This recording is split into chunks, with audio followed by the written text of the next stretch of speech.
దేవుడు మనల్ని ప్రేమించి మన అగతులను అనుగ్రహించిన మహాదేవుడు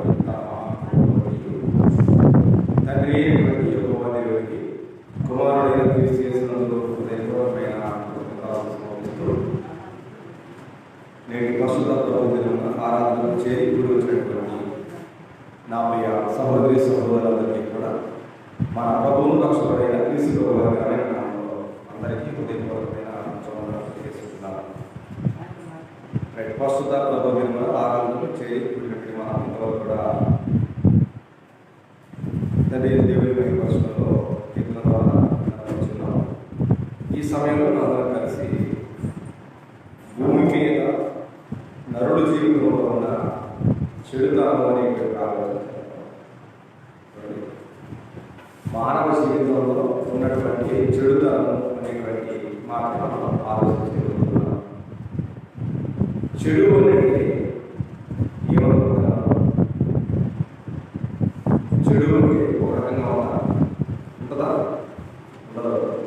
చెడు అనేటువంటి అనేక కోణాలను చూపిస్తూ ఉంటుంది. ఏమంటే చెడు అనేటువంటి ఒకే ఒక కోణాన్ని చూపించదు, కానీ అనేకమైనటువంటి కోణాలను చూపిస్తూ ఉంటుంది. కాబట్టి చెడు అనేటువంటిది మంచి రెండు ఉన్నాయి.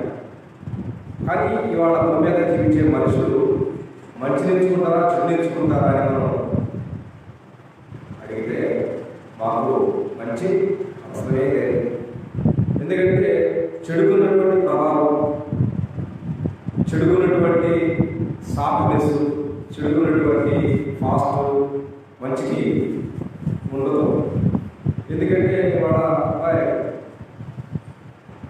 అని ఇతను అన్నారన్నా కూడా భయపడే పరిస్థితులు ఉన్నాయి. అబ్బాయి అది మంచిది కాదు, మంచిది వల్ల పరిస్థితులు అట్లా ఉన్నాయి. కాబట్టి ఇవాళ మంచి కానీ మంచి చెప్పేవారు కానీ సమాజానికి అవసరం లేదు. చెడుని ప్రోత్సహించేవారు, చెడుని చేయమని బాగా చెప్పేవారు కదండి, వాళ్ళు చాలా ఎక్కువగా ఇష్టంగా ఉంటారు. సో ప్రాముఖ్యంగా మనం అందరినీ గమనిస్తే మానవుల యొక్క జీవితాల్లో ఉన్నటువంటి చెడుకి ఎంత ప్రభావం ఉందో, ఆ ప్రభావం వల్ల ఎంత నష్టం లేని విషయాన్ని మనం గ్రంథం నుంచి గమనించుకుంటున్నాం. కాబట్టి చెడుతనం అనేటువంటి లేదా నరుడు ఉందా చెడు ఉందా? ఎవరండి ఎవరు ముందు? నరుడు ఉందా చెడు ఉందా అంటే మానవుడే ముందు. కాబట్టి మరి మానవుడు చెడులో పుట్టాడా అంటానికి లేదు. మరి మానవుడు పాపంలో పుట్టాడా అంటానికి లేదు. మరి దేవుడు మానవుడు ఎలా పుట్టాడు? పుట్టినప్పుడే చెడుగా పుట్టాడా? లేదు కదా. ప్రసంగం 7వ అధ్యాయం 28వ వచనం చూస్తే ఇది ఒకటి మాత్రం నేను కనుగొని దేవుడు నరులను యథార్థంగా పుట్టించాడు. అంటే అర్థం ఏంటి? మానవుల యొక్క పుట్టుక విధానంలో ఎలాంటి చెడుకి, ఎలాంటి దుర్మార్గానికి, దుష్టత్వానికి అవకాశం లేనటువంటి పరిస్థితులతో దేవుడు మానవులను పుట్టించాడు విషయాన్ని మనం పోలిస్తుంది. మరి అలాంటి చెడు ఎక్కడొచ్చింది? ఆ చెడుకి ప్రాధాన్యత ఎక్కడిచ్చాము అనేటువంటి విషయాన్ని మనం లేఖనాసారంగా గమనించినట్లయితే ఆదికాండము 6వ అధ్యాయం 5వ వచన భాగాన్ని మనం గమనించినట్లయితే ఆదికాండము 6వ అధ్యాయం 5వ వచన భాగాన్ని మనం లేఖనాసారంగా గమనించినట్లయితే ఆదికాండము 6వ అధ్యాయం 5వ వచన భాగాన్ని ఆదికాండము 6వ అధ్యాయం 5వ వచన భాగాన్ని నరుల చెడుతనం భూమి మీద గొప్పదని వారి హృదయం యొక్క తలంపులలోని మోహాలు ఎల్లప్పుడూ కేవలం చెడ్డదని ఎవరు చూశారంట? యెహోవా చూసి. అంటే చూస్తున్న దేవుడికి ఏం కనపడింది అంటే మానవుల యొక్క హృదయాల్లో నిలవరమైనటువంటి చెడు కనపడింది, దుష్టత్వం కనపడింది, పాపం కనపడింది, క్రోధం కనపడింది తప్ప ఇంకోటి కాదన్న విషయం మర్చిపోకండి. అంత మాత్రమే కాకుండా నరుని హృదయాలు వచ్చిన ఎప్పటి నుంచి అన్నది చెప్పండి. నరుని హృదయాలు వచ్చిన ఎప్పటి నుంచి అన్నది? బాల్యం నుంచి చెడ్డదా లేదా పెద్దవాళ్ళ చెడ్డదా? ఏమండి?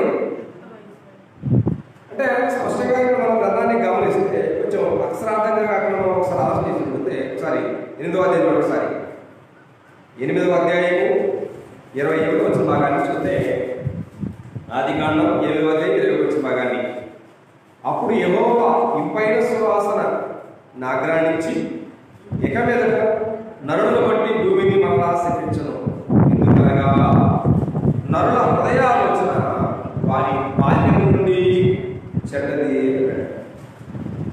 అంటే వారి బాల్యము నుండి అంటే చిన్న వయసు నుండి అర్థమయ్యారా? వారి బాల్యము నుండి చెడ్డది అంటే అర్థం ఏంటంటే బాల్యము అనేటువంటి మాట వయసుతో కూడినటువంటిది కాదు. అంటే బాల్యం అనేటువంటి మాట మీరు లేఖనాలు చూస్తే సృష్టి ప్రారంభం నుండి చెడ్డదని తన భావం. ఎక్కడి నుంచి? సృష్టి ప్రారంభం నుండి చెడ్డది వచ్చాడు. ఎందుకంటే చెడుకు ప్రభావం చూపించింది. చెడుకి ప్రభావాన్ని చూపించింది ఎవరు? ఆదాము అవ్వలేక. కాబట్టి సృష్టి ప్రారంభం నుంచి నరుల హృదయాలు ఎలా ఉందంటే చెడ్డగానే ఉన్నది. దాని భావం అది. అంటే బాల్య వయసు నుంచే కాదు, అక్కడ చిన్న వయసు నుంచే కాదు. కానీ ఒక వ్యక్తి దుష్టత్వము, దుర్మార్గము, పాపం చేయాలంటే సగం స్టేజ్ ఉంది. 13 సంవత్సరాలు అంటే టీనేజ్ కనీసం ఖచ్చితంగా 12 సంవత్సరాల వయసు రాకుండా మనిషికి పాపం తెలియదు వాస్తవానికి. కాబట్టి బాల్యం నుండి ఏంటంటే సృష్టి ప్రారంభం నుండి మీరు చూస్తే నరుల హృదయాలోచన చెడ్డది కానీ కనబడుతుంది. ఎవరికైతే? దేవునికి. అవును కదా? అయితే నిజంగా నరుల హృదయం ఏముంటుంది? వాస్తవానికి ఏముంటుంది? నరుల హృదయంలో ఏముండాలి? ఏ భావాలు ఉండాలి? మంచి భావాలు, భక్తి భావాలు, భజన భావాలు ఉండాలి. కానీ నరుల హృదయాలలో ఏమి నిలవరంగా నివాసం ఉందో ఆ భావాన్ని గురించి ధ్యానం చేస్తున్నాడు. ప్రసంగి గ్రంథం చూడవచ్చు 9వ అధ్యాయంలో వచ్చిన భాగాన్ని. ప్రసంగి గ్రంథము 9వ అధ్యాయము 3వ వచ్చిన భాగాన్ని మనం సిద్ధమవుతున్న సమయంలో, అందరికీ ఒక్కటే గతి సంభవించును, సూర్యుని కింద జరుగువన్నిటిలో ఇది బహు దుఃఖకరము, మరియు నరుల హృదయము చెడుతనంతో నిండింది. దేంతో నిండింది? ఏది నిండింది? నరుల హృదయము చెడుతనంతో నిండింది. అంటే నరుల హృదయం చెడుతనంతో నిండింది అంటే అక్కడ ఎవరికి స్థలం లేదు? దేవునికి స్థలము లేదు. ఇంకెక్కడ పొంగి పొర్లేంత చెడు మనిషి హృదయం నిలవడంగా ఉంటే మరి దేవుడికి ఎక్కడ అవకాశం ఉంటుంది కదా? ఎక్కడ కూడా ఉండే పరిస్థితి కనబడడం లేదు సరంగా. అయితే చెడుకి మానవ జీవితంలో చెడుకి ఊపిరి పోసే 3 మానవిక జీవితంలో ఎంత వయసులో జీవించినా సరే చెడుకి జీవం కానీ ఊపిరి కానీ పోసే 3 అవేంటి చెప్పగలరా? చెడుకి ఊపిరి పోసే 3 మానవిక జీవితంలో ఒకటి మనిషి యొక్క హృదయం, 2 మనిషి యొక్క చెప్పండి 4 3 మనిషి యొక్క కన్ను. ఒక మనిషి చెడు ప్రభావంతో బ్రతకడానికి కారణమైనటువంటి 3 ఉన్న విషయాన్ని మీకు లెక్కవసరంగా జ్ఞాపకం చేస్తాను. ఇప్పటిదాకా ఒక సమయం నరుల హృదయాల బాల్యం నుండి చెడ్డదే. నరుల హృదయం ఎందుకు నిండింది? చెడుతో నిండింది. ఏమండి? చెడుతో నిండింది అన్నాడు. చెడు అనే మాట కానీ దుష్టత్వం అనే మాట కానీ అర్థం ఏంటంటే సేదైన ప్రయత్నం అన్నాడు. ఏమండి? సేదైన ప్రయత్నం అన్నాడు. అంటే సేదు అనగానే మనకి అందరికి ఇబ్బంది కదా. జనగా సాధ్యంగా ఎవరికైనా జ్వరం కనీసం 101, 102 దాటగానే దూరంగా చేదైపోయిన తర్వాత మనం ఏ ఆహారాన్ని తినలేము కదా. చేదంటే అలాంటి ఒక రకమైనటువంటి భయం ఆనందం ఉంటుంది. కాబట్టి తీపి అనుకోండి అసలు ఇబ్బంది లేదు. బాధ ఇబ్బంది అయిన తర్వాత ముందు ఎదవటమే పడ్డానంటే మనం విడిచిపెడతాం వాస్తవానికి. కాబట్టి స్పష్టంగా మనం గ్రంథాన్ని గమనిస్తే చెడుతనానికి ప్రభావానికి కనిపించే మూడే వాటిలో ఒకటి హృదయ వేదన నేర్చుకున్నాం కదా. హృదయ వేదన నిండింది. కాబట్టి రెండవది ఏంటంటే మనిషి యొక్క 4 విషయాలు నేర్చుకుంటారు. అందుకోసమే క్రైస్తవులుగా దేవుని ఎరిగి వారుగా చెడ్డ మాటలు పలకకుండా నీ నాలుకని, కపటమైన మాటలు పలకకుండా నీ పెదాలను కాసుకోవాలి అనే విషయాన్ని మనకు బోధిస్తుంది. ఒకసారి కీర్తనల గ్రంథము 34వ అధ్యాయం 11వ భాగంలో ఈ మాట కీర్తన రాయబడింది. పరిశుద్ధ గ్రంథము నుండి కీర్తనల గ్రంథము 34వ కీర్తన 11వ భాగాన్ని మనం పరిశుద్ధ గ్రంథంలో గమనించినట్లయితే 34వ అధ్యాయం 11వ భాగాన్ని చెడ్డ మాటలు పలకకుండా నీ నాలుకను, కపటమైన మాటలు పలకకుండా నీ పెదవులను కాచుకును. చెడ్డ మాటలు పలకకుండా నీ నాలుక. నిజంగా మనిషి ఎంత ఉన్నా ఉండేదంతా మనిషి 6 అడుగులున్నా 3 అడుగులున్నా 4 అడుగులున్నా ఉండేది 6 అంగళాల నాలుక. 6 అడుగుల మనిషి అయినా తగలబెట్టినటువంటి గొప్ప వెపన్, ఆయుధం కత్తి కన్నా ఖడ్గం కన్నా పదునైంది అంటే నాలుక. కాబట్టి ఇక్కడ ఆ నాలుగు వల్ల ఎంత ప్రమాదం వచ్చిందో గ్రంథం బోధిస్తుంది. చెడ్డ మాటలు పలకకుండా నీ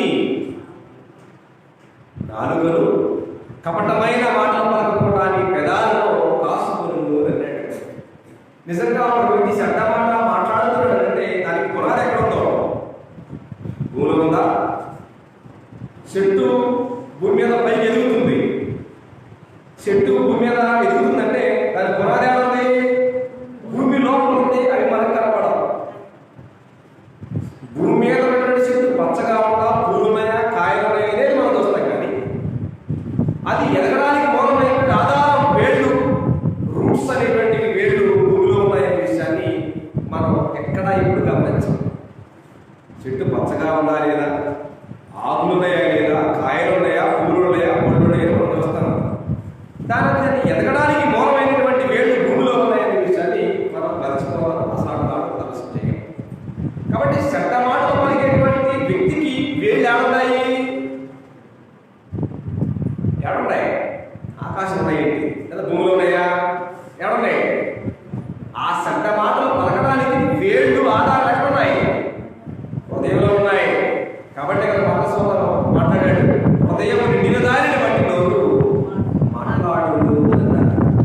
కాబట్టి చెడ్డ మాటలు మనం పలుకుతున్నామంటారు. దాని బలమైన వేళ్ళు ఏమంటాయంటే ఇది మన హృదయాల్లో నిలబడతా ఉన్నాయి. కాబట్టి అప్పుడప్పుడు వాటిని బయటికి తీస్తూ ఉంటాం. హ్యూమన్ బీయింగ్ అప్పుడు కనపడింది మానవుడి యొక్క నిజమైనటువంటి ఉత్ప్రేరణ, ఉద్దేశం. చాలా వరకు సౌమ్యంగా ఉంటాం ఏమండి, దాటితే బుల్లెట్లు బయటకు వస్తాయి. అవి ఎలాంటి బుల్లెట్లైనా, ఎంతనే బుల్లెట్లైనా ఎవరున్నారని కూడా ఆలోచన చేయం. విచక్షణ అంతకంటే చేయం, విడిచిపడతాం కదా. అందుకోసమే చెడ్డ మాటలు పలకకుండా నీ నాలుకను, కపటమైన అర్థం ఏంటి? కపటం అంటే అర్థం ఏంటి? కపటం అంటే అర్థం ఏంటి అంటే లోపల ఒక భావాన్ని, లోపల ఒక ఉద్దేశాన్ని, లోపల ఒక వేషాన్ని వేసుకొని పైకి అమాయకంగా నటించేది నటన. నా నటన ప్రపంచంలో జీవించే నటన ఎవరు తెలియదు? దేవుడు తెలియదు కాదు. కాబట్టి అక్కడ అన్నాడు, చెడ్డ మాటలు పలకకుండా నీ నాలుకను, కపటమైన మాటలు పలకకుండా నీ పెదాలను జాగ్రత్తగా కాసుకోవాలి అన్నాడు. కాసుకోవడం అర్థమేంటో? టీ కాసినట్టు, కాఫీ కాసినట్టు కాసే కాదై ఏం కాయాలా? యెహోవా యందైన భయంతో నీ పెదాలను, నోటిని కాచుకోవాలి, వాతలేసుకోవాలా.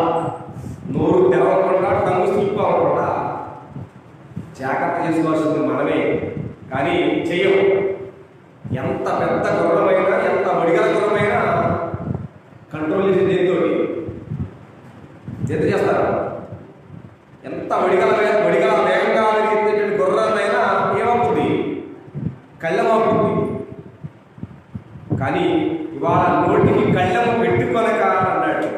ఏమంటే నోటికి కళ్ళం పెట్టుకొనక అర్థం ఏంటి అంటే నోటితో మనం వెబ్సైట్గా మాట్లాడేస్తే సరిపోయేటువంటి పరిస్థితులు ఉన్నాయా?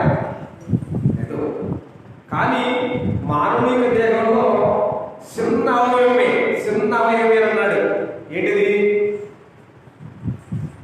మానవుని యొక్క దేహంలో చిన్న అవయవమే, కానీ దాని అదిరిపాటు ఆకాశానికి కంటే అంత అన్నాడు. ఒక్కసారి ఏ గ్రంథంలో అదే యాకోబు పత్రిక 3వ అధ్యాయంలో, యాకోబు రాసిన పత్రిక 3వ అధ్యాయం 5వ భాగాన్ని చదవబోతా ఉన్న ఈ సమయంలో, అలాగునమే నాలుక కూడా చిన్న అవయవమైన బహుగా అదిరిపడును, ఎంత కొంచెం నిప్పు ఎంత విస్తారమైన తగ్గబెట్టును, నాలుక అగ్నియే అన్నాడు. ఏమండి? నాలుక అగ్ని అన్నాడు. అది నడమ చేత చిచ్చు పెట్టబడుతుందండి. అంటే నాలుగు ఏం లేవు, నరాలు వాటిని ఇట్టయినా కాసేపు కొడతా, కాసేపు పడతా, కాసేపు అవును, కాసేపు కాదు, కాసేపు నిజం, కాసేపు అబద్ధం అనేటువంటి మల్టిప్లికేషన్ చేసేటువంటి గొప్ప మంచి నాటకీయమైనటువంటి అవయవం ఏదే అంటే మనిషి నాలుక. దానికి ఋషిభాగాలు ఎలాగ తెలుసో ప్రపంచంలో ఉన్న కుటుంబాన్ని సమస్తాన్ని నాశనం చేయగలిగిన గొప్ప ఆయుధం ఏంటంటే నాలుక. అవును కదా? నోరు మంచిదైతే నోరు అంటే అర్థం ఏంటి? నాలుగే కాదు. నోరు అంటే అర్థం ఏంటి? నాలుగే కదా. నాలుగు లేకపోతే నోరు అంటారు. కాబట్టి ఒక నాలుగు మీద ఆధారపడి పెదాలు. నాలుగు మాట్లాడాలంటే పెదాలు కలిపి మాట్లాడాలంటే ఒక్క మాట కూడా రాదు. కాబట్టి అక్కడ అన్నాడు, చెడ్డ మాటలు పలకకుండా నీ నాలుగుని, కపటమైన మాటలు పలకకుండా నీ పెదాలని కాసుకోమన్నాడు. నాలుగు ఎంత ప్రమాదమో, నాలుక మాట్లాడే పదాలను ఉచ్చారణ చేసేది ఎవరంటే పైకి పెదాలు. కాబట్టి పెదాలలో ఉన్న, నాలుగులో ఉన్న మోసం అనేటువంటిది చాలా చాలా ప్రమాదకరమైనది. కాబట్టి క్రైస్తవులుగా, దేవుని బిడ్డలుగా చెడుని ఎవరైతే అసహించుకునే వారు ఎవరైతే ఉన్నారో వారు చెడ్డ మాటలు పలకకుండా మీ నాలుకలను, కపటమైన మాటలు పలకకుండా మీ పెదాలను కాసుకోవాల్సిన బాధ్యత ఉన్నది చెప్పాడు. ఒకటి నాలుగు అయిపోయింది, హృదయాన్ని చదివాం. 2 నాలుగును చదివాం. 3వది ఏంటంటే కన్ను అన్నాడు. కన్ను అన్నాడు. చాలా మందికి మనం ఆయా సందర్భంలో నీకు కన్ను మింగు కానట్లేదు అంటారు. అంటే అర్థమేంటి? కన్ను మింగు అంటే అర్థమేంటి? నీకు కన్ను మింగు కానట్లేదు అని అంటారు చాలా. కన్ను కూడా మనమనుకునేటువంటి అసాధారణమైనటువంటి అవయవం కాదు. అది దాంతో చాలా ఉన్నాయి. ఒకసారి ఆ మాట జ్ఞాపకం చేస్తారు. మత్తయి 6వ అధ్యాయంలో యేసుక్రీస్తు మాట్లాడే సందర్భంలో సమయంలో మత్తయి 6వ అధ్యాయం 23వ భాగాన్ని, మత్తయి 6వ అధ్యాయం 23వ భాగాన్ని,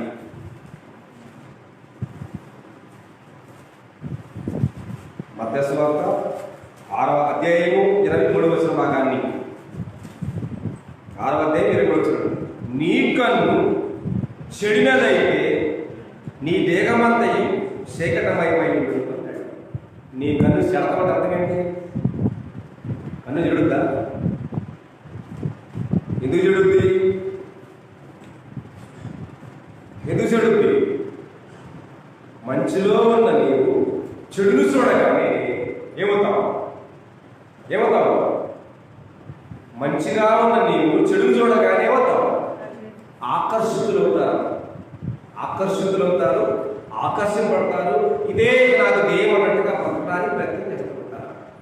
కాబట్టి కన్ను ద్వారా వచ్చేటువంటి ప్రమాదాల గురించి లోకంలో ఒక హితోపి జ్ఞాపకం చేస్తా. రాజును చూసిన కళ్ళు మొగుడు చూస్తే, ఎందుకని? రాజు దగ్గర ఉన్నటువంటి కానా బజానా ఉన్నటువంటి హోదా, ఆ కిరీటము, ఆ బంగారమా, ఆ తేజస్సు అనేటువంటిది సామాన్య మానవుల దగ్గర ఉంటుందా? ఉంటుందా? ఉండదు. అలాంటప్పుడు చాలా మంది ఏమంటారంటే రాజు చూసినటువంటి కళ్ళతో మొగుడు చూస్తే ఏమనిపించింది, ఈడు వైపు వస్తాడు అనిపించింది. అవునా కదా? ఎక్కడ ప్రమాదం అది? కళ్ళకే ప్రమాదం అది. కాబట్టి నీ కన్ను చెడినదైతే ఏమవుతుందంట, నీ దేహమంతా చెడువైపోతుందని చెప్పవచ్చు. కాబట్టి ఆ కన్నే క్లియర్గా మంచిగా ఉంటే ఏమన్నమాట అంటే ఆ కన్ను చెడు ప్రభావం వైపు కళ్ళు పెట్టకపోతే చూడలేవు. అందుకోసం చదువుకున్న దినాల్లో స్కూళ్ళల్లో డెలివరీ కనపడుతుంది. ఏడా కోతి బొమ్మలు ముడేసి ఒకటి చెడు మాట్లాడొద్దు, చెడు వినొద్దు, చెడు చూడొద్దని బొమ్మలు పెట్టేవాడు కోతి బొమ్మలు. ఏమండి కదా? ఇవాళ అయ్యా కనపడుతుంది మనకి. కళ్ళు తెరిస్తే ఏం కనపడుతున్నాయి? కళ్ళు తెరిస్తే వాళ్ళ పిల్లలకి 70 పిక్చర్ కనపడుతుంది. ఏడా స్మార్ట్ ఫోన్. ఇవాళ బస్సు పిల్లలు కూడా స్మార్ట్ ఫోన్ ఎడిక్ట్ అయిపోయి కనీసం ఒక గంట సేపు ఆ పిల్లల దగ్గర నుంచి ఆ ఫోన్ తీస్తే అది మా బతికే పరిస్థితి కాదు. అంటే చేతులారా సమాజాన్ని కుటుంబ పెద్దలుగా ఉన్న మనమే సర్వనాశనం చేస్తున్నామని వాస్తవం. అవసరమంటారా? చదువుల కోసం అయితే ఇబ్బంది, కానీ మనం కాలయాపన కోసం మా పిల్లలు కూడా ఫోన్లు చెప్పుకొని గర్వడం అంటే దానికోసం కూడా పిల్లలకు ఫోన్లు ఇస్తూ ఇవాళ ప్రపంచం చెడువైపుకి ఎంత ప్రభావం చూపిస్తుందో అర్థమవుతుందా? అర్థం కాదు. ఇవాళ వాస్తవానికి చూడడం వల్ల చెడు ఎలాగైతే నేర్చుకున్నారో రేపటి దినాన ఆ మంచిని ఆ చెడు చూసే కళ్ళు కూడా రేపడవు. అర్థమవుతుందని చెప్పి మాట. ఇవాళ చిన్న వయసులోనే స్మార్ట్ ఫోన్లు ఇచ్చి వాళ్ళకి ఐఫోన్లు ఇచ్చి వాళ్ళు కళ్ళు అలా చూస్తూ ఉంటే రేపటి వాళ్ళకి కనీసం 30 సంవత్సరాలు 40 సంవత్సరాలు దాటేసరికి వాళ్ళ కళ్ళు దేనికి పనికిరావు. ఇవాళ మనం మా పిల్లలు ఫోన్ చూస్తున్నారంటే చెప్పి ఇవాళ ఆనందపడుతున్నాం, కానీ వాళ్ళకి నిజంగా ఫ్యూచర్లో వాళ్ళని గుడ్డోడుగా తయారు చేసింది కూడా తల్లిదండ్రులే. ఇవాళ స్మార్ట్ ఫోన్ టెక్నాలజీ అనేటువంటి ప్రాబ్లం మనం పడుతున్నాం, కానీ దానివల్ల జరిగేటువంటి నష్టాలు మంచి కంటే కూడా నష్టాలు ఎక్కువ ఉన్నాయి. ఆ విషయం మనకు అర్థం కావట్లేదు. కాబట్టి నీ కన్ను చెడినదైతే నీ దేహం అంతా ఏమవుతుంది? చెడిపోయింది అన్నాడు. కాబట్టి మానవునికి దేవుడి నామేవారు ఇచ్చాడు. సర్వ ఇంద్రియానాం ప్రధానం. ఏ ప్రధానం? సర్వేంద్రియానాం నయనం ప్రధానం అన్నాడు. దేవుడు మనకు ఎన్ని అవయవాలు ఇచ్చినా ఆ అవయవాలు ప్రాముఖ్యమైంది కన్ను అని చెప్పుకొచ్చింది. కానీ వాళ్ళ ఆ కన్ను చెడుదైతే ఈ దేహం అంతా చీకటమైందే. అంటే అర్థమేంటి? నువ్వు చీకట్లో ఉన్నట్టే, అంధకారంలో ఉన్నట్టే. దేవుడి చిత్తానికి వ్యతిరేకంగా నడిచేటువంటి నీ బ్రతుకంతా కూడా చీకట్లోనే ఉన్నామనే విషయాన్ని ఖచ్చితంగా గ్రంథం మనకు బోధిస్తుంది. చూడండి, నీ కన్ను చెడినదైతే నీ దేహమంతా చీకటమయమైనను, నీలోనున్న వెలుగు చీకటే ఎదురు కదా, ఆ చీకటి ఎంతో కాబట్టి మంచి కాస్త చెడుగా మారితే, చీకటి కాస్త వెలుగుగా మారితే ఎంత ప్రమాదం ఉంటుంది. కాబట్టి ఈ భూమి మీద జీవించే ప్రతి మానవుడి దేవుడు మంచిగా సృష్టించాడు, కానీ మంచిగా ఉన్న మానవుడు చెడుగా మారుతున్నాడు, వెలుగుగా ఉన్న మానవుడు చీకటిగా మారుతున్నాడు. దానికి ఉత్తరవాదులు మానవుడే తప్ప దేవుడు ఏమాత్రం కూడా కాదనే విషయాన్ని దయచేసి మనం మర్చిపోకూడదు. కాబట్టి చెడుకి ప్రభావం ఉన్నట్టుగా మంచి ప్రభావం ఉండదు. 100%లో 95% చెడుకి ప్రభావం ఉంటుంది. మంచిని ఎవరు లైక్ చేయరు, మంచిని ఎవరు ఇష్టపడరు, మంచిని ఎవరు చెప్పారు దాన్ని జీవించుకోలేరు. అదే చెడైతే బాగుందంటే చేస్తారు. అదే చెడు చెప్పేవాళ్ళనుకోండి ఏం చేస్తారు? కళ్ళలో నీళ్ళు పెడతారు, బాధపడతారు. ఎందుకు చేయలేదు. కాబట్టి ఇది మంచి అని చెప్తే జనాలకి నచ్చదని విషయాలు మనకు తెలుసు. కాబట్టి మంచి అని చెప్పేటువంటి పరిస్థితులు కూడా లేకపోయే వాళ్ళకి మంచిగా. కాబట్టి మనం స్పష్టంగా గ్రంథానికి గమనించాలి.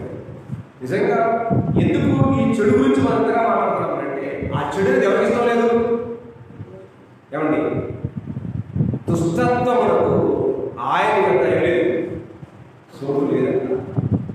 చెడుతనమును ఆయన ఇష్టపడని విషయాన్ని కూడా గ్రంథం బోధిస్తుంది. ఒకసారి కీర్తనల గ్రంథం ఒకటి చేసిన 5వ అధ్యాయం, కీర్తనల గ్రంథము 5వ అధ్యాయం 4వ భాగాన్ని మీరు ఒకసారి గమనించగలిగితే, కీర్తనల గ్రంథము 5వ అధ్యాయం 4వ భాగాన్ని, నీవు దుష్టత్వమును చూసి ఆనందించే దేవుడు కాదు, చెడుతనములకు నీ లేదు చోటు లేదు అన్నాడు. చెడుతనమైన దాని కింద దుష్టుడు అన్నాడు.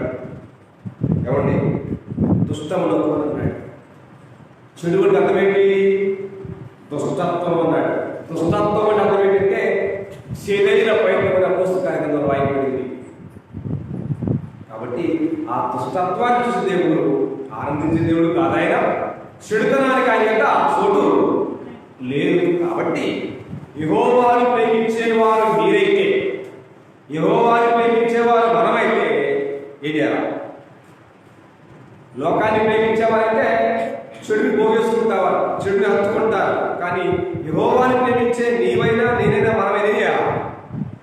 ఏం చేయాలి? యెహోవాను ప్రేమించు వాళ్ళారా మీరేం చేయాలంట? ఏం చేస్తే బాగుంటుంది? ఒకసారి 97వ కీర్తన 10వ భాగాన్ని, 97వ కీర్తన 10వ భాగాన్ని చదువుతున్నాం. యెహోవాను ప్రేమించు వాళ్ళారా చెడుతనమును అసహించుకున్నాడు. ఎందుకంటే చెడుతనానికి ఆయన చూడలేదు కాబట్టి దాన్ని మీరు కూడా అసహించుకోండి అని చెప్పుకొచ్చారు. ఏం అసహించుకోవాలంట? చెడుని అసహిస్తావా? అబ్బా ఎందుకు అసహిస్తాం? దాన్ని మంగాళాన్ని కత్తుకుంటాం. చెడుకున్నటువంటి క్రియలు, చెడుకున్నటువంటి వ్యామోహం, చెడుకున్నటువంటి ప్రధానత ఇవాళ మంచికి ఎవరు ఇవ్వడం. కాబట్టి యెహోవాను ప్రేమించు వాళ్ళారా చెడుతనమును అసహించుకుంటారా? అసహించుకుంటారా? దానికి దగ్గర కూర్చుంటారు, దానికి దగ్గర కూర్చుంటారు, దాని ముందు కూర్చుంటారు, దాని మీదనే చేస్తా ఉంటారు. కాబట్టి యెహోవాను ప్రేమించు వాళ్ళ చెడుతనాన్ని అసహించుకోవాలి. అసహించుకుంటావో, దాన్ని ప్రేమిస్తా ఉంటావో, దాని మీదనే చేస్తావో ఇబ్బంది ఏమి లేదు. కానీ ఎవరైతే చెడుతనాన్ని విడిచి పెడతారో వారు భూమి మీద మంచిగా ఆస్కారం ఉన్నాయి. ఎవరైతే యెహోవాని ప్రేమించకుండా చెడుతనాన్ని ప్రేమిస్తూ చెడుతనాన్ని వెంటాడుతూ చెడుతనంలోనే భజన చేస్తారు ఉంటే వారికి భూమి మీద జీవితంలో నేను చూపిస్తున్నాను. వచ్చింది సామెతల గ్రంథం 3వ అధ్యాయం 7వ వచనం, నేను జ్ఞానిని కదా అని నీ వంతులు వద్దుకున్నాడు. ఇవాళ ఎక్కడైనా కుటుంబంలోనైనా, స్నేహితుల మధ్య అయినా, దేశాల మధ్య అయినా, ఎక్కడైనా సరే నేను అనేటువంటి పదం ఖచ్చితంగా వాడాడు అంటే అర్థం ఏంటి? నేను అనే పదం వాడాడు అని అంటే అర్థం ఏంటి? నేను అనేటువంటి పదం వాడాడు అంటే అర్థం ఏంటంటే అది అహంకార ధోరణి, అది నాశనమయ్యే ధోరణి. అహంకారానికి ప్రతీక నేను అనే పదం. మానవుడుగా మనం ఆ పదాన్ని కూడా వాడకూడదు, నేను అనే పదాన్ని వాడకూడదు.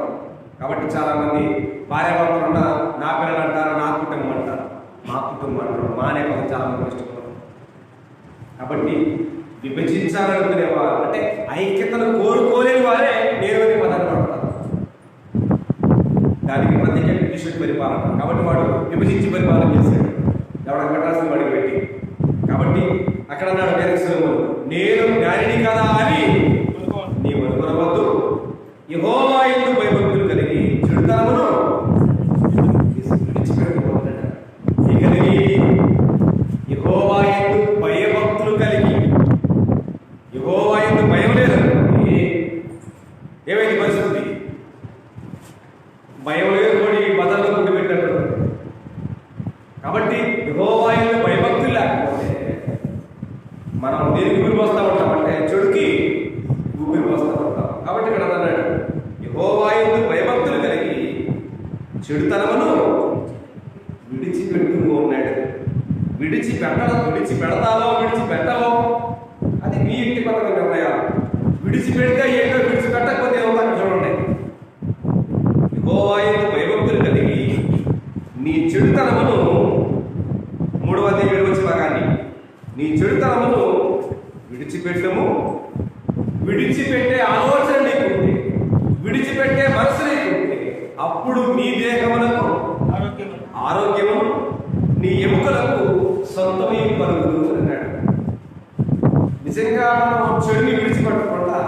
దాన్ని టన్నులు లోపల దాచుకొని పైకి ప్రభా ప్రభాని గాన భజన చేస్తే ఉపయోగం ఉందా? ఎందుకంటే దుష్టత్వమునకు ఆయన ఏదో సొరలేదు, చెడుతనంలో ఆయన అసహించుకున్నాడు కదా మనకు తెలుస్తుంది. దేవునికి అయిష్టమైనటువంటి చెడుని మనం దుష్టతన ఉదయం ఉంచుకొని నువ్వు దైవపరంగా ఎలాంటి కార్యకలాపాలు జరిగించుకోలేదు. కాబట్టి యెహోవా యందు భయభక్తులు కలిగి నీ మనసులో ఉన్నా, నీ హృదయంలో ఉన్నా, నీ నాలుగులో ఉన్నా, నీ చూపులో ఉన్నా చెడుని విడిచిపెట్టును, అప్పుడు నీ దేహమునకు ఆరోగ్యం అన్నాడు. ఇవాళ ఆరోగ్యానికి చాలా మంది చాలా రకాలైనటువంటి వ్యాయామాలని, యోగాలని, డైటింగ్ అని చేర్పులు మార్పులు చేస్తున్నారు ఇవాళ ప్రపంచంలో. అర్థమవుతానని చెప్పేది. నిజంగా నువ్వు యోగా చేస్తే నీకు ఆరోగ్యం వచ్చిందా? లేదా నువ్వు ఆహారాన్ని మార్చేస్తే డ్రై ఫ్రూట్స్ తింటే నీకు ఆరోగ్యం వచ్చిందా? నీ ఆలోచనతో చేసేది ఏది దైవ నిర్ణయం కాదు కాబట్టి దానికి అవకాశం లేదు. ఎందుకు అంటే మానవునికి దేహం నిర్మాణం చేసేది ఎవరంటే దేవుడు. దానికి ఏం కావాలో ఎక్కడేం కావాలన్న విషయం క్లారిటీగా ఆయనకే తెలుసు. ఈజ్ ఎ క్రియేటర్, ఆయనకే తెలుసు అని. కాబట్టి మనం ఏం చేస్తా ఉంటాం అంటే వాళ్ళ ఆహారం మానేసి యోగా చేస్తా, ఆహారం మానేసి డ్రై ఫ్రూట్ చేస్తా, ఆహారం మానేసి రొట్టెలు తింటా, బరువులు తింటా, శపాలు తింటా, తినిపోతే నువ్వు ఏం తిన్నా లోపల దేవునికి అయిష్టమైనటువంటి చెడు ఉన్నంత కాలం నువ్వు ఆరోగ్యంగా మీద బతకలేవు. ఆరోగ్యంగా బతకలేవంటే అది ఎవరిది? సృష్టికర్త అయినటువంటి దేవుని మాట. కాబట్టి అన్నాడు యెహోవా యందు భయభక్తులు కలిగి చెడు విడిచిపెట్టాలి. చెడునేమో లోపల దాచుకొని పైకి ఆరోగ్యం కావాలని అంటే కుదిరే పని కాదు. ఏమండి అర్థమవుతుందా? లోపలేమో చెడు తల్లులు దాచిపెట్టి తెల్లారేసిన కాడికి మోటలు లోపలేదు. ఏంటి మోటలో? ఏ మోటలో? ఒక్కొక్కటి దగ్గర పెద్ద మోట ఉంటుంది. ఏ మోట చెప్పండి. ఒక్కొక్కళ్ళ దగ్గర పెద్ద మోటలు ఉంటాయి. ఏ మోటలు ఇది? జబ్బుల మూట, దానికి వాడేటువంటి మందుల మూటలు తప్ప కూడా కాదు. కాబట్టి ఆ మూట పరిస్థితి ఎందుకు వచ్చిందంటే మానవుని యొక్క జీవితంలో చెడు ప్రభావానికి ప్రాధాన్యత ఇస్తుంది. కాబట్టి సకల బలహీనతలు చేతపడుతున్నాడు దేవుడు. ఏం పెట్టి పడుతున్నాడు? బలహీనతలు పెట్టి పడుతున్నాడు. మామూలు మాట్లాడతామా?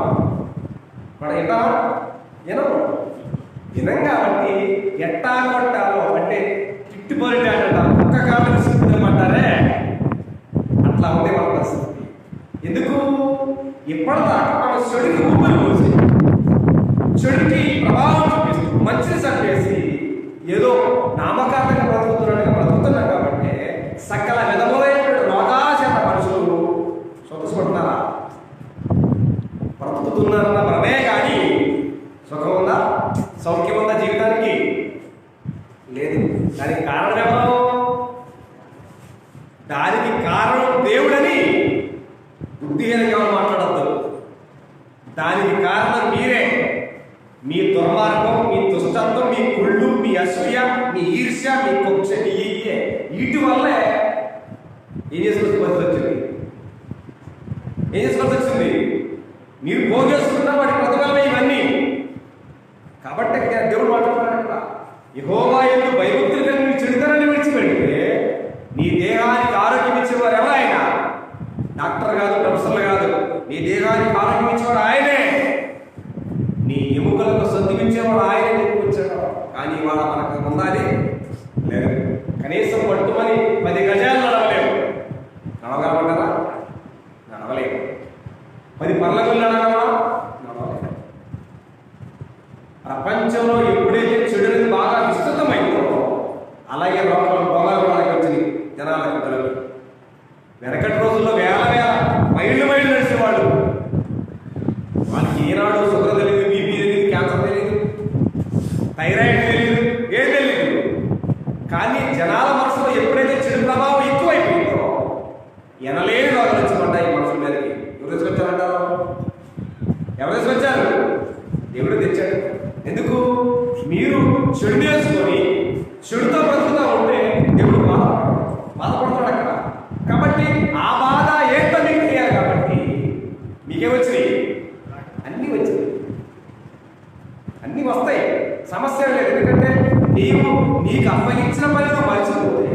క్లియర్గా. ఆయన సమర్థుడైన దేవుడు కదా, అసమర్థుడు కాదు కదా దూరం ఉండడానికి. ఆయన నీకు ఎక్కడ పాఠం నేర్పాలి, ఆ పాఠాన్ని ఖచ్చితంగా నేర్పగలిగిన సమర్థుడు అనే విషయాన్ని మనకందరూ కూడా మర్చిపోకూడదు దాన్ని. కాబట్టి నీ దేవుడి కదా అక్కడదే అంటాడు, యెహోవా యందు భయభక్తులు కలిగి నీ చెడుని విడిచిపెట్టడం అర్థం ఏంటి? విడిచిపెట్టడం అంటే విడిచిపెట్టడమే, తిరిగి వాళ్ళ తెచ్చుకునేదా, వాళ్ళ పోగేసుకునేదంటే కాదు. ఇప్పటిదాకా చెడుని పోగేయడం వల్ల, చెడుని పెంచడం వల్ల, దాన్ని గూగుల్ పెట్టడం వల్ల ఎంత నష్టం జరిగిందో మనకు అర్థం కాదు. ఏం కాదు, అర్థమవుతా కాదు, మనకు అర్థం కావాలి. అర్థమైతే మన జీవితం ఎంత నిర్వీర్యమైందో మనకు అర్థమవుతుంది. మనిషి సగటు జీవన ప్రమాణం ఎంత చెప్పింది? 70 సంవత్సరాలు 80 సంవత్సరాలు ఉంది. కనీసం 40 సంవత్సరాలు 50 సంవత్సరాలకి జీవన ప్రమాణం ఏమైపోతుంది? ఆవిరైపోవడం. ఎందుకు అయిపోతుంది ఆవిరి? మన జీవితాల్లో, మన మనస్సులో, మన నోటిలో, మన కళ్ళతో ఉన్నటువంటి చెడుకి ప్రభావం ఉండడం చేత మన జీవితాల్లో నిర్వీర్యం అవుతున్న మన వాస్తవం. అది మనకు అర్థం కాదు. ఎప్పుడు దాకా? చేతులు కాలేదాకా మనకు అర్థం కాదు. కాబట్టి లేఖనాల్లో దేవుడు మాట్లాడుతూనే ఉన్నాడు. దేవుడు ఈ భూమి మీద నువ్వు వచ్చావంటే నీ ఇష్టం కాదని, దేవుడి చిత్తం మీద, దేవుడి ఇష్టం మీద నీ భూమి మీద నువ్వు వచ్చావైనా దేవుని, దేవుడి చిత్తాన్ని, దేవుడి ఇష్టాన్ని మర్చిపోయి కేవలం మీ ఇష్టాలకి బ్రతికేస్తూ, చెడుకు పోగేసుకుంటూ, చెడుకు పోస్తూ, దాన్ని పెంచి మొక్కలు మాను కొడుతూ ప్రపంచాన్ని నాశనం చేసే పరిస్థితుల్లో చెడుకంత ప్రభావం ఉంది.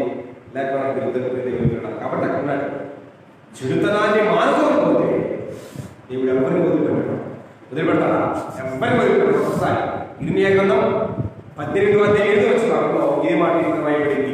ఇర్మియా గ్రంథము 18వ అధ్యాయం 8 వచ్చిన ఇర్మియా గ్రంథము 18వ అధ్యాయం 8 వచ్చిన భాగాన్ని గమనించినట్లయితే, ఏ జనము గురించి నేను చెప్పినో ఆ జనము చెడుతనము చేయుట మానిన యెడల నేను వారికి నిర్దేశించిన కీడు గురించి సంతాపపడదు. అర్థమేంటి? మీరు చేసేది చెడు అని మీకు చెప్పినా మీరు మారకపోతే దేవుడు ఏం చేయలేడు. ఖచ్చితంగా వచ్చేసింది అటాక్ అంటాడు. అంతే అయిపోయింది. చాలా మంది కుక్కలు పెంచుతూ ఉంటారు. ఎప్పుడు దొంగలు వచ్చినప్పుడు లేదా వేరే కుక్కలు వచ్చినప్పుడు ఆ కుక్క అటాక్ అంటాడు. ఏది కుక్కెళ్ళి అటాక్ అంటే క్యాచ్ చేయమంటాడు. ఆ కుక్కతో పెంచుతాడు కదా, పెంచినటువంటి కుక్కని క్యాచ్ చేయమనగా అనేసింది పెట్టేస్తుంది. కుక్క అవ్వచ్చు, పిల్ల అవ్వచ్చు, మనిషి అవ్వచ్చు. అటాక్ అంటాడు అంటే అది వెళ్ళిపోయి చేసింది పెట్టేసేసింది. కాబట్టి చెడు ప్రభావంతో బ్రతికే ఏ జీవితానికి ఏదో ఒకటి అటాక్ అంటాడు అయిపోయింది. ఇంకేమైంది? నెత్తన కొట్టేసుకుని ఎవరో చేయగలిగిందేమి లేదు. కాబట్టి అలాంటి పరిస్థితి, అలాంటి దుస్థితి మన జీవితాలకు రాకముందే మనకే కావాలి. చెడుకి చెడు ప్రభావం ఉన్నటువంటి ఉద్దేశాన్ని విడిచిపెట్టగలిగితే, దాన్ని మానవేయగలిగితేనే మన జీవితాలకు శుభపరిణామాలనే విషయం కింద మనకు బోధిస్తూ ఉంటుంది. ఇక్కడదే అంటాడు, నిజంగా మీరు ఆ చెడుతనంలో మారుతున్నది కదా, నేను మీకు చేస్తానని చెప్పినటువంటి కీడు విషయం నేను పశ్చాత్తాపడతానని చెప్పి దేవుడు మాట్లాడాడు. గ్రంథంలో ఒక మహాపట్టణం ఉంది, పరిశుద్ధ గ్రంథంలో ఒక మహాపట్టణం ఉంది. ఆ పట్టణానికి మంచి దుర్గతి అన్నాడు, దుర్గతి పట్టింది అన్నాడు. ఏదో చెప్పదు, ఆ పట్టణం చెప్పగలరా? ఏ పట్టణం చెప్పగలరా? ఆ పట్టణానికి మంచి దుర్గతి పట్టింది అన్నాడు. ఆ పట్టణమే నీనేవే మహాపట్టణం. ఈ పట్టణం నీనేవే మహాపట్టణం. అది ఆ పట్టణంలో ఏమి లేదంటే మంచి అనేది లేదు, భయం అనేది లేదు, భక్తి అనేది లేదు, వినయం లేదు, వినయం లేదు. గర్వానికి, అహంకారానికి, అతిశయానికి, కుళ్ళుకి, కుట్రాలకి నిరుద్ధమైనటువంటి మహాపట్టణం అది.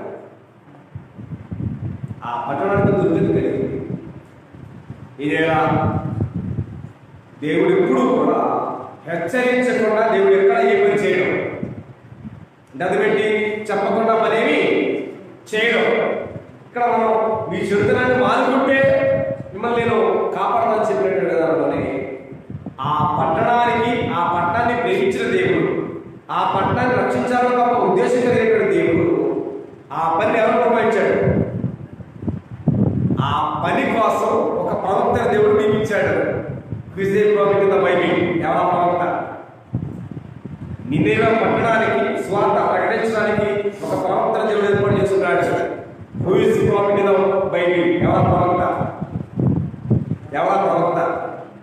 యోనా. ఎవరైనా? యోనా. యోనాను దేవుడు ఎక్కడికి వెళ్ళమన్నాడు? నినేవే పట్టణానికి వెళ్ళి ఆ పట్టణానికి దుర్గతి పట్టబోతుంది, మీరు మారు మనసు పొందండి అని ప్రకటించని చెప్పాడు దేవుడు. కానీ ఆయన ఆ పట్టణం యొక్క పరిస్థితులని గమనించి భయపడి పరారైపోయాడు. ఎడకి నినేవే పట్టణానికి టికెట్ తీసుకొస్తున్నటువంటి వ్యక్తి ఎడ తీసుకున్నాడు? తర్షీష్కి టికెట్ తీసుకుని ఈజ్ గోయింగ్ టు వెళ్ళిపోతున్నాడు, వెళ్ళిపోతున్నాడు. ఓడ బయలుదేరింది ఎక్కడికి? తర్షీష్. నువ్వు బస్సు ఎక్కితే బస్సు వరకు వెళ్ళదు కదా, గుంటూరు వెళ్ళే బస్సు ఎక్కితే గుంటూరు వెళ్ళదు, కానీ విజయవాడ వెళ్ళదు కదా, వెళ్ళదు.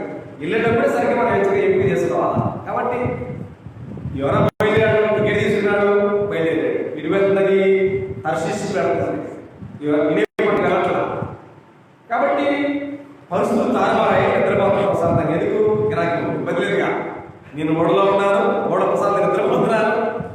Don't feel about that. నాకు భయపడాల్సిన పనే లేదు అంటున్నాడు ప్రశాంతంగా. అడుగు బాగా నిద్రపోతున్నాడు. ఓడ బయలుదేరింది. ఓడ మంచి విలువైనటువంటి సరుకులతో బయలుదేరింది. జనాలు ఉన్నారు, సరుకులు ఉన్నాయి. సముద్రంలోకి వెళ్ళింది, మధ్యలోకి వెళ్ళింది. ఏం స్టార్ట్ అయింది? తుఫాను స్టార్ట్ అయింది. ఎవరి కోసం? యోనా కోసం. యోనా యొక్క స్థితిని మార్చగలిగేది దేవుడు అనే విషయం. కాబట్టి ఈ భూమి మీద జీవించే ప్రతి మానవుని పుట్టించిన దేవుడే, ప్రతి మానవుని స్థితిని మార్చగలిగిన వాడు దేవుడే. కానీ మారకపోతే నీ జీవితానికి దేవుడికి సంబంధం లేదు. మారే అవకాశం ఖచ్చితంగా ప్రతి మానవుడికి ఇస్తాడు అవకాశం.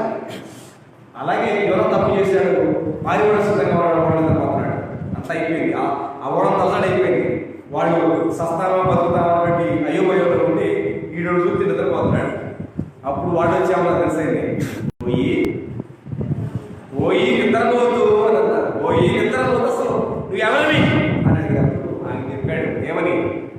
ఆకాశములను మహాకాశములు సృష్టికర్త అయినటువంటి దేవుడికి నేను సేవకుడయ్యా. దేవుడు నన్ను నినేవే పట్ట వెళ్ళమన్నాడు, కానీ నేను రూటు మార్చాలని చెప్తే, అయితా నీ మూలంగానే జరిగింది, మీ సరుకులు వేసాం, ఆయన నెమ్మది కాలేదు, మా పరిస్థితి ఏంటని చెప్పినప్పుడు ఆయనే పరిష్కారం చెప్పాడు. ఆడకెళ్ళిన సావే, ఏడేసిన సావే, కాబట్టి ఆడకెళ్ళి చచ్చిపోలేదు, నన్ను సముద్రంలో పడేయని చెప్పి ఆయనే సమస్యకు సమాధానం చెప్పాడు. వాళ్ళు ఏం చేశారు? ఇతర దరిద్రం వద్దని చెప్పి కూడా సముద్రంలో పడేశారు. తుఫాన్ అయితే ఆగిపోయింది. కానీ దేవుడు వదిలిపెట్టాడా? వదిలిపెట్టాడు. He's living anymore. ఎక్కడక్కడ వదిలిపెట్టాడు. వెంటనే దేవుడు ఎవరు ఆజ్ఞాపించాడు? శాపగా ఆజ్ఞాపించాడు. వెంటనే వాడి కింద పడవేయడం, శాప రావడం, ఆయన వెంకటం అంతా క్రికెట్ అయిపోయింది. సముద్రుడైన దేవుడు కదా. ఆ సముద్రుడైన దేవుడు అన్న సంగతి ఆయా సందర్భంలో వింటున్నప్పుడు మనకు అర్థమైంది. తర్వాత ఏం ప్రార్థన లేదు, ఏం దేవుడు లేని సడగడం మొదలుపెట్టే పరిస్థితులు ఉంటాయి. ఆ సందర్భంలో విన్నప్పుడే మనకి అంత ధైర్యం వచ్చింది దేవుడు ఏంటి. తర్వాత ఎమ్మటే నీరు గారిపోతాం, ఎమ్మటే సడుగుడు సంశయాలు మార్చుకొని మన జీవితానికి మనమే పొంగడానికి మొదలవుతాం. వెంటనే దేవుడు ఆజ్ఞాపించాడు, శాప వచ్చింది, నీకేసింది, అరిగిపోయాడా? ఆయన పాతాళములో ఉండి ఏం చేశాడు? అవకాశం పోయిందయ్యా, శ్రమలు పోయా ఎదుర్కొన్నాడా? అనుకోలే. అలా ఆయన పాతాళంలో ఉండి కూడా ఏం చేస్తాడట? దేవుడికి పరపడుతున్నాడు. మనమైతే అవకాశం ఉన్నా లేదు, అవకాశం లేకపోయినా అయ్యా నీకు స్తోత్రం, నాకు ఆత్రం అంటూ కాలాన్ని గమనాలను కలిపేస్తూ పరిస్థితులు మనం ఉంటాం. కానీ ఎవరో మాత్రం వాటి పరిస్థితి ఎవరో పాతాళంలో ఉండి దేవుడు ప్రార్థన చేస్తున్నాడు. భూమి యొక్క పాతాళము గడియలు ఆయన ప్రార్థన చేస్తుంటే ఏదో కన్నా మీరు 2వ ఇంకా మాట కనపడతా ఉన్నాయి. భూమికి గడియలు వేశావు, ఆ గడియలు వచ్చి నన్ను విడిపిస్తే నేనే పట్టడానికి సమర్పడతాను. ఆ మాట కోసం ఎదురు దేవుడు ఎప్పుడైతే ఆ మాట అమలు వచ్చిందో వెంటనే శాపకాన్ని చేశాడు. అది ఒంటి మీద కక్కేసి జీవంతో మరణంతో జీవంతోనే మరణంతోనే జీవంతోనే. ఏ జీవరాశి నుండి 3 రోజులు అనుకుంటుంది. సహజంగా మనం ఇలా మధ్యలో కప్పల్ని బావులు పడతా ఉంటాయి. పట్టిన తర్వాత కొంతవరకు మిగిలింది బాగు కప్పని, తర్వాత మింగలేదు, గార్డెన్ వచ్చి ఏదైనా వచ్చి మింగలేదు, అవకాశం వదిలిపెట్టుకోవాలి. కానీ యోనా శాపంలో 3 దినాలు ఉంటే బ్రతకగలిగే దానికి అర్థం ఏంటి? దానికి కారణం ఎవరు? దేవుడే. కానీ అలా కక్కిరినట్టుగా ఆయన వాస్తవానికి వినియోగపడటం ఎంత పెద్దంటే 40 రోజులు వెళ్ళి స్వాత ప్రకటించడానికి, 40 రోజులు వెళ్ళాలి ఆయన స్వాత ప్రకటించడానికి. కానీ ఆయన ఎదురు వెళ్ళాడు, వినియోగపడటానికి స్వాత ప్రకటించడానికి 40 రోజులు ప్రయాణమై చెప్పలేదు. పెద్ద పట్టణం అయితే ఆయన ఎన్ని రోజులు స్వాతంత్రం ముగించాడు? 3 రోజులు స్వాతంత్రం ముగించాడు. 3 రోజులు ముగించేశాడు. ఆ 3 రోజుల స్వాతంత్ర ప్రకటనకి సింహాసనం మీద కూర్చున్న రాజులు మొదలుకొని సామాన్యులేమి, సామంతులేమి, గరులేమి, అదుపులేమి అందరూ ఏం చేసుకున్నారంట? పట్టలు చుంచుకొని గోనె పట్టాలు కట్టుకొని బూడిద పరుచుకొని బూడిద కాసుకొని ఉపవాసం చేసుకుని అర్థం చేశారు. అంటే అర్థం ఏంటి? దేవుడు చెప్పినటువంటి మాటలు విని భయపడి వారి జీవితంలో చెడుని విసర్జించి తీసివేసి వదులుకొని ప్రవాహించబడ్డారు. కనుకనే దేవుడు ఆ పట్టణాన్ని చేస్తానికి మీరు చేయలేదన్నాడు కాదని యోనా గ్రంథం 3వ అధ్యాయం 10వ వచనం చూడండి. యోనా గ్రంథం 3వ అధ్యాయం 10వ వచనం చూడండి. నినేవే వారు తమ చెడు నడతలను మానుకొనగా వారు చేయుచున్న క్రియలను దేవుడు చూసి పశ్చాత్తాపుడై వారికి చేయులని తాను సంధించిన క్రియను చేయక మానడు. నిజంగా నువ్వు మానుకోకపోతే ఆయన మానుకోడు వీడి మీద దెబ్బ మీద దెబ్బ పెట్టి పడుతుంది, గెంగరాలు కనపడతా ఉంటాయి. అది అర్థం కావట్లేదు మనకి. మనం మానుకోకపోతే ఆయన మానడం అటాక్ చేస్తూనే ఉంటాడు. 1 by 1 మూరిగే దానికే పడితే ఎట్లా పడుతుందో అంత తెలిసింది.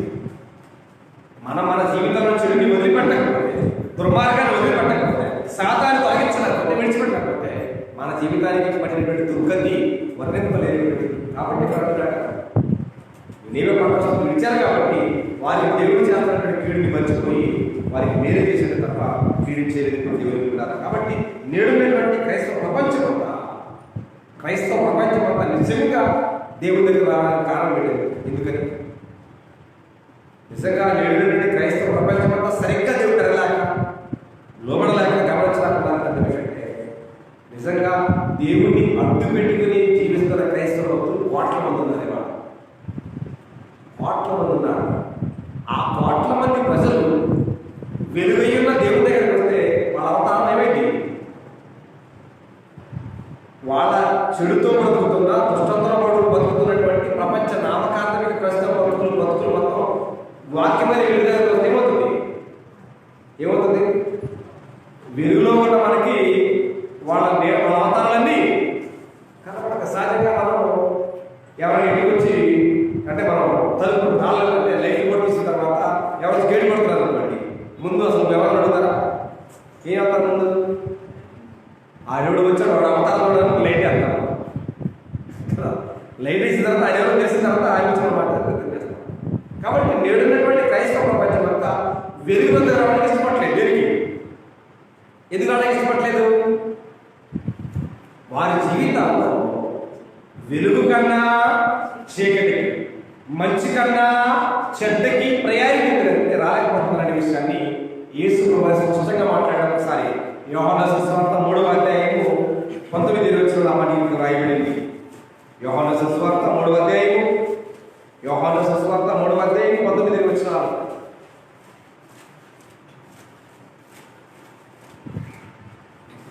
ఆ తీర్పు ఇదే, వెలుగు లోకములోనికి వచ్చను కానీ తమ క్రియలు చెడ్డవైనందున మనుషులు వెలుగును ప్రేమింపక చీకటిని ప్రేమించిరి. దుష్కార్యం చేయి ప్రతివాడు వెలుగును ద్వేషించును, తమ క్రియలు దుష్టులుగా కనబడుతున్నట్టు వెలుగునొద్దకు రారు అని అన్నాడు. రారు వస్తే ఏమైంది?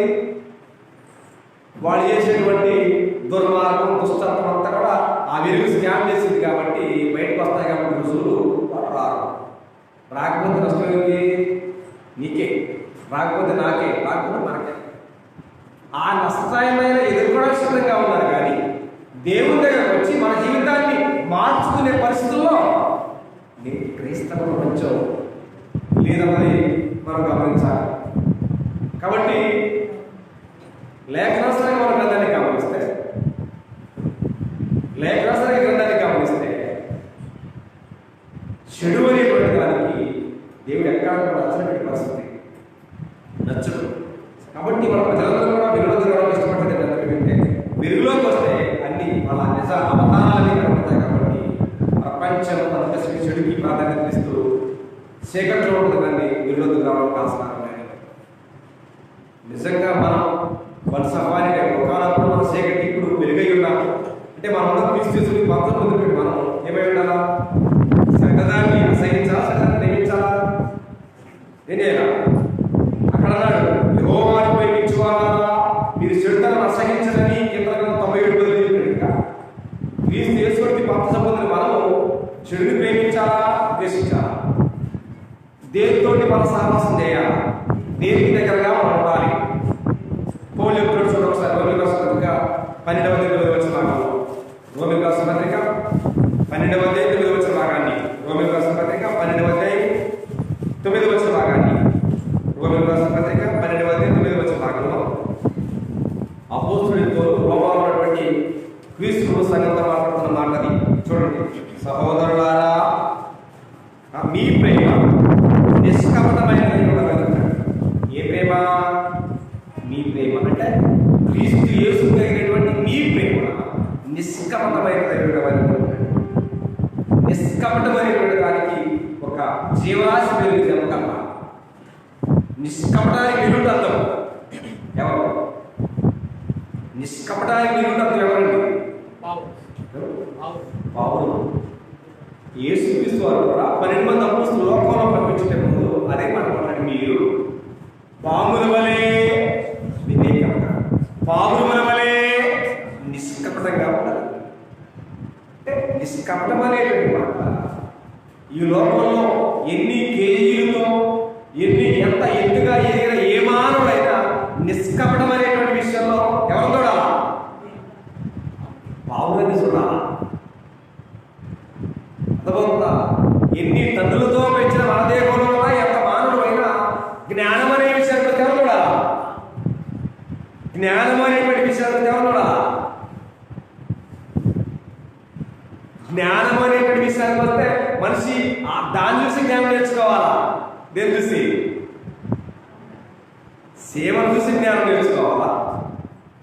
పామును చూసి తెలివి నేర్చుకోవాలా?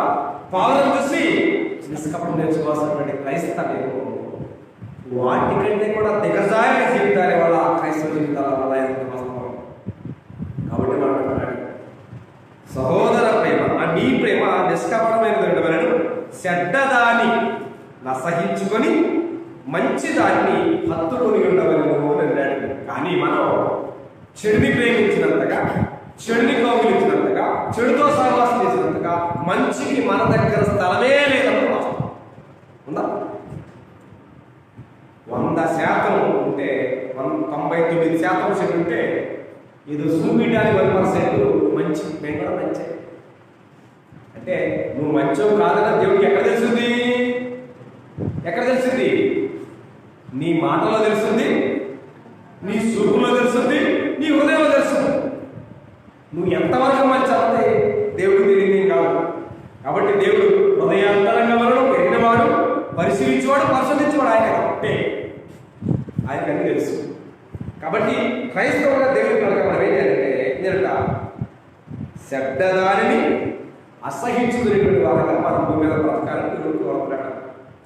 ఒకవేళ చెడ్డదాన్ని అసహించుకునే వారు ఏం చేస్తారంటే మంచోళ్ళని పేర్లు పెడతారు.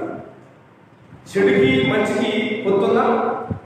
దెయ్యానికి దేవుడికి, వెలుగుకి చీకటికి, దెయ్యానికి బెలియానికి సంబంధంగా ఉండదు. అట్లాగే చెడు మధ్యలో మంచి అంటే కానీ చాలా శాతం సహజంగా ఎక్కడ క్రైస్తవ్యంలో గొడవ నిజంగా క్రైస్తవ్యంలో మనకి ఎక్కడ వస్తాయంటే గొడవలో వాక్యం దగ్గరే వస్తూ ఉంటాయి గొడవలు సహజంగా. ఎందుకనంటే చాలా మంది వాక్యం చెబుతుంటే బాధ అనిపించింది. ఎవరికి?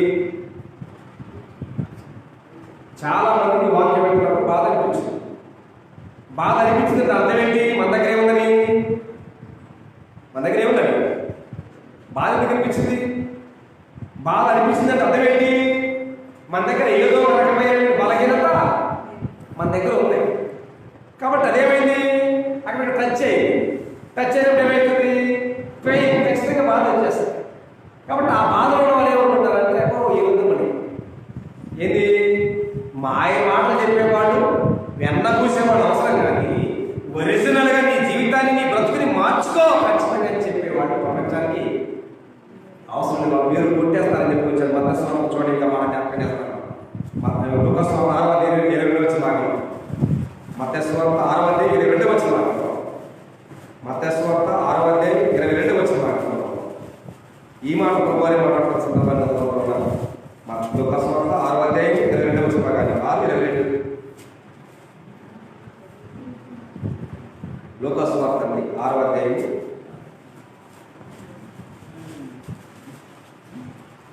వచ్చిన భాగాన్ని, మనుష్య కుమారుని నిమిత్తము మనుష్యులు మిమ్మల్ని ద్వేషించి వెలివేసి నిందించి మీ పేరు చెడ్డదని కొట్టివేయినప్పుడు మీరు మీ పేరు చెడ్డది దేనికి చెడ్డది? ఉన్నది ఉన్నట్లుగా నిక్కచ్చిగా గుణగణాలు పెట్టి కొట్టే మాట కాబట్టి మీ పేరు చెడ్డది. అదే మీరు హాయిగా వెళ్ళబోస్తామంటే మంచిది. కానీ జనానికి ఇప్పుడు ఎవరు కావాలా? వెన్నబూసేవాళ్ళు కావాలి, గుణాలు పెట్టుకుంటే ఎవరు కావాలా? వెన్నబూసేవాళ్ళే కావాలి. కాబట్టి వెన్నబూసి ఎంతకాలం మాయ చేస్తారు? మాయ చేసేవాడు మాయ చేసుకున్నాడు అందరికీ వెళ్తారు, నరకానికి వెళ్తారు. కానీ నిజంగా అంత కంకర్రాలు అనే మాట మనం విన్నా దానివల్ల మన జీవితానికి ఏమొస్తుంది? ఆ జీవితంలో ఆ మాటల్లో ప్రయోజనకరమైతే ఆశ ఉంటుంది తప్ప ఉపయోగం. కాబట్టి అలా వాక్యం చెబుతుంటే మీరు కొట్టేస్తున్నారు. కొట్టేవాడేమో మీరు కొట్టేస్తే ఎంత, కొట్టేయకపోతే ఎంత? కొట్టేవాడేమో దేవుడు. కాబట్టి దేవుడు కొట్టేయకుండా చూసుకోవాలి తప్ప మనుషులు పేరు కొట్టేస్తున్న మాత్రాన అయిపోద్దా? చాలా మంది ప్రార్థన పెట్టాలనుకున్నప్పుడు ఆయన ఏం గెలుద్దామని అనుకుంటారు సహజంగా. అనుకున్న తర్వాత అమ్మో ఆయన వద్దండి, ఎందుకు ఆయన అట్లా చెబుతాడండి ఇట్లా చెబుతాడని చెప్పి చాలా మంది పేరు కొట్టేస్తా ఉంటారు. దేనికి? ఆయన ఏం చెబుతాడండి? ఏమన్నా చెబుతాడు? ఇంకేమన్నా సితార కానీ ఈనాడు కానీ చెబుతాడా? ఏం చెప్పగా చెప్పేది వాక్యమే. కానీ చాలా మంది చేస్తూ ఉంటారంటే సత్యమైనటువంటి స్వార్థికులు సంఘాలు, సత్యమైనటువంటి కుటుంబాలను కూడా మనం వాళ్ళ పేర్లు దేవుడి పేర్లు కొట్టేస్తూ ఉంటాం. ఒకవేళ నువ్వు నేను పిలవకుండా కొట్టేస్తాను, దేవుడు కొట్టాడుగా. ఏమండి? దేవుడు కొట్టాడు కదా. కాబట్టి చాలా మంది ఇష్టపడదు నిజమైనటువంటి వాక్యాలు చెప్తా ఉన్నారు. ఇక్కడ అదే వారు ఒకవేళ అలా కొట్టుకునేటప్పుడు మీరు బాధపడద్దు, మీరు ధనిలో వచ్చారు. కాబట్టి మీ దేవుడు కూడా మనిషి జీవితంలో దేవుడికి ఇష్టమైనది ఏంటంటే చెడు ఉండకూడదు. కాబట్టి చెడుకి ఊరు పోయేది, చెడుకి జీవం పోయేది, దాన్ని పెంచి పోషించవచ్చు, దాన్ని పెద్ద మర్రి కూడలాగా పెంచవచ్చు. ఎప్పుడైతే చెడు ప్రభావం మన మనసులోకి వచ్చిందో దాన్ని వెంటనే చేయాలా? యాసిడ్ పెట్టి కడగాల్సిన బాధ్యత లేఖనానుసారంగా ఉందనే భావాన్ని మర్చిపోకండి. కాబట్టి చివరిగా మాట కూర్చుకోకండి. ఎఫెసీ పత్రిక 15 చెప్పాడంటే దినములు చెడ్డవి కనుక. ఏ చెడ్డవి? దినములు చెడ్డవి. ఆ దినములు చెడ్డవి కాబట్టి ఆ దినాల్లో బ్రతికేవాళ్ళు ఎలా బ్రతకాలా?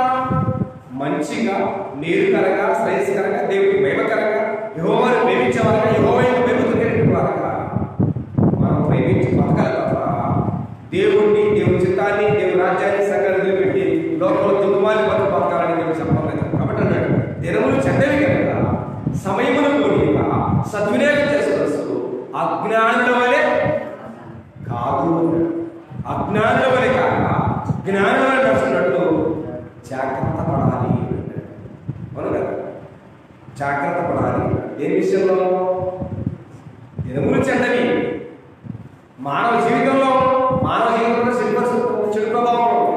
కాబట్టి ఆ ప్రభావంలో బ్రతికే ప్రతి మంచి కోసం మంచిని వెతకడానికి ప్రయత్నం చేయాలనేది దేవుని యొక్క ఆలోచన, ఆకాంక్ష దేవుని. కాబట్టి జ్ఞానం కలిగి ఉండాలి. మంచి ఏదో చెడు ఏదో, ఎక్కడికి వెళ్తే చెడు, ఎక్కడికి వెళ్తే మంచి వచ్చారు. ఎక్కడికైతే దేవుడు ఉన్నాడో, ఎక్కడైతే దెయ్యం ఉండడో, ఏది దేవుడి పనో ఏది దెయ్యం పనో, నేను చేసి దేవుడి పన దెయ్యం పన, దేవుడి చిత్తమా మనిషి చిత్తమా, ఏంటి నేను చేస్తున్నానంటే విషయంలో కానీ అసలే జ్ఞానం లేని వారే బతుకుతాడు. ఏ జ్ఞానం? మంచి చెడులు తెలియనటువంటి విచక్షణ జ్ఞానం లేని వారే బతుకుతాడు. ఒకవేళ ఆ జ్ఞానం లేకపోతే మనం ఎవరితో సమానం? ఎవరితో సమానం అండి? ఎవరితో సమానం? నిజంగా ఆటి జ్ఞానం మన జీవితంలో లేకపోతే, దేవుడు ప్రసాదించిన జ్ఞానమే లేకపోతే మీరు జ్ఞానం లేని వారి కనుక బ్రతకొద్దు అన్నాడు. ఒక్కసారి అమాట చెబుతాను మీకు ఈ సమయంలో. జ్ఞానం లేకుండా మీరు బ్రతకొద్దు. ఎందుకని తెచ్చేసి కీర్తనల గ్రంథము 32వ అధ్యాయం 9వ వచనం కానీ బుద్ధి జ్ఞానములు లేని గుర్రముల వలనైనను కంచెర గాడిదల వలనైనను మీరుండరు. ఎందుకంటే మానవునికి జంతువులకి చాలా వ్యత్యాసం ఉంటాయి. వాటికి మంచి చెడు, నీతి న్యాయం, దేవుడు దెయ్యం అన్నటువంటి భావాలు వాటికి తెలియదు. కానీ మానవునికి అతి విచక్షణ లేకపోతే వాళ్ళు కూడా ఎలాంటి వారంట? గుర్రములలాగా గాడిదల కంటే కూడా దిగజారిన వాళ్ళ విషయానికి మనకు తెలుస్తుంది. కాబట్టి బుద్ధి జ్ఞానం లేని గుర్రముల వలనైనను కంచెర గాడిదల మీరు ఉండదు. ఎందుకంటే మీరు మానవులు. మీకు దేవుడు ఆయన స్వరూపానికి ఆయన పోలించాడు, ఆయన అరచేతులు చెక్కాడు. కాబట్టి మీరు అలాంటి దిగజారినటువంటి గుర్రాలాగా కాడిన గంచర్లాగా మీరు తిరగద్దు, అలా మీరు ఉండొద్దు అని చెప్పి దేవుడు ప్రస్తావించారు. కాబట్టి మంచేదో చెడేదో, నీతిదో న్యాయం ఏదో, కాబట్టి సత్యమేదో చెడుమేదో దేవుడు దయ్యం ఏదో కాదు. కాబట్టి మనం చేస్తున్న పనులు, మనం చేస్తున్న ఆలోచనలు, మనం చేసే నడవడికలు, తలంపులు, ఊహలకి చెడ్డగా ఉన్నాయి, మంచిగా ఉన్నాయి, ఎవరికి వారుగానే విమర్శించుకుంటూ మంచి చేతలు బ్రతుకుతా ఉంటే దేవుడు ఆ మంచితనాన్ని, ఆ చెడుని విడిచిపెడితే దేవుడు నీ దేహానికి ఆరోగ్యం ఇస్తాడు, నీ ఎముకకు సంతోషిస్తాడు.